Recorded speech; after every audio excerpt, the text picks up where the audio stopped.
গান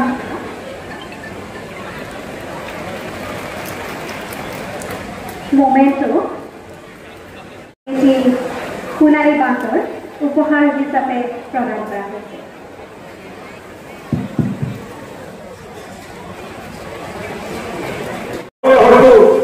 অলপ কষ্ট পাই আছে কিন্তু ৰাস্তাটোৰ কাৰণে ইতিমধ্যে ৰাস্তাটোৰ টেণ্ডাৰ হৈ গৈছে, ৰাস্তাটোৰ কাম আৰম্ভ হৈছে আৰু মুখ্যমন্ত্ৰী ডাঙৰীয়া আজি কেইদিনমান আগত কমিশনাৰ পিডব্লিউডিক মাতি পঠিয়াইছে যে গোৰেশ্বৰৰ পৰা নাওকাটা হৈ বঙালীৰ পৰা হৈ বগা মাটিলৈকে এই ৰাস্তাটো 2 লেন সুন্দৰ ৰূপত নিৰ্মাণ কৰাৰ বাবে তেখেতে ইতিমধ্যে দায়িত্ব লৈছে আৰু এইটো সোনকালে নিৰ্মাণ হ'ব।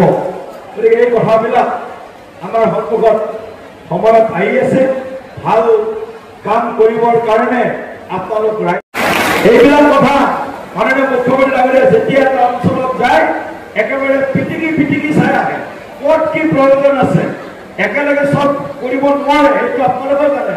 যিটো 50 বছৰ 60 বছৰে কোনেও নকৰিলে সেইবিলাক কাম এতিয়া এজন মুখ্যমন্ত্ৰীৰ কাণ্ডৰ ওপৰত পৰিছে আৰু তেওঁ পিছুৱগীয়া মানুহ নহয়, তেওঁ চৰাই বেটি মন্ত্ৰীৰে তেখেতেও ৰাইজৰ লগত থাকি ৰাইজৰ হৈ কাম কৰা মুখ্যমন্ত্ৰী, দিনে নিশাই কাম কৰা মুখ্যমন্ত্ৰী।